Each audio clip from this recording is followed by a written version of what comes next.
Perkenalkan, nama saya Muhammad Firmansyah. Saya lahir tanggal 5 Desember 2004. Saya anak kedua dari dua bersaudara. Saya tinggal bersama kedua orang tua saya dan kakak perempuan saya. Saya mulai sekolah pada tahun 2009 saat saya berumur 4 tahun di Taman Kanak-kanak Pusaka. Pada saat itulah saya belajar membaca, menulis, dan mengeja. Satu tahun saya belajar di TK, tepatnya pada saat saya berumur 6 tahun, saya melanjutkan tahun ajaran saya ke sekolah dasar di SDN Negeri. Di sekolah dasar inilah saya belajar tentang tata bahasa, menghitung angka, dan memahami materi yang lainnya.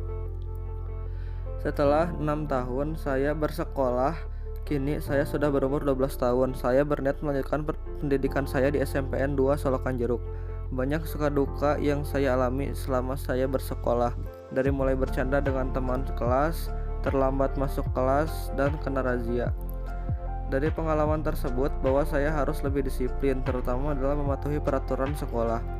Setelah saya 3 tahun sekolah, tidak terasa saya lulus. Kemudian saya ingin melanjutkan pendidikan saya ke SMA 1 Majalaya. Alasan saya masuk SMA ini adalah karena jaraknya dekat dengan tempat tinggal saya. Namun pada tahun ajaran pertama belajar di SMA Negeri 1 Majalaya terjadi pandemi COVID-19 yang membuat sekolah harus ditutup dan siswa harus belajar secara daring. Selama daring, saya hanya memahami sedikit materi yang disampaikan oleh guru. 1,5 tahun saya belajar daring.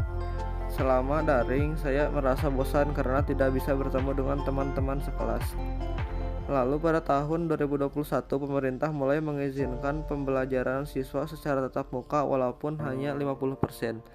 Meski hanya 50%, akhirnya saya bisa bertemu dengan teman-teman saya. Hingga akhirnya pemerintah mengizinkan sekolah untuk melakukan pembelajaran tatap muka secara 100%. Hingga saat ini.